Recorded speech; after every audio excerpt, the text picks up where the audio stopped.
నేను పవన్ కళ్యాణ్ గారిని నాశనం అయిపోవాలి అని తిట్టానంట. మరి వీళ్ళకి ఆకుకి పువ్వుకి తేడా తెలియదు అనుకుంటా, నాకు తెలిసి వాళ్ళు కూడా మాట్లాడేస్తున్నారు.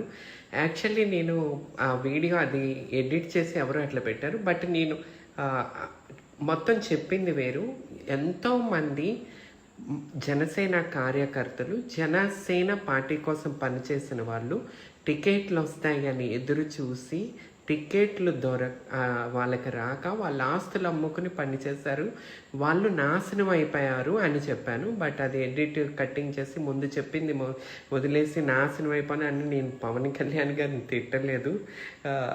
అది అలా చేస్తున్నారు ఆ వీడియోస్. సో నేను అట్లా తిట్టే టైప్ కాదు. జరిగిన దాని గురించి నేను రేపు తప్పు చేస్తే నా తండ్రిని కూడా ప్రశ్నిస్తాను, నా అన్నను కూడా ప్రశ్నిస్తాను. సో అలాగే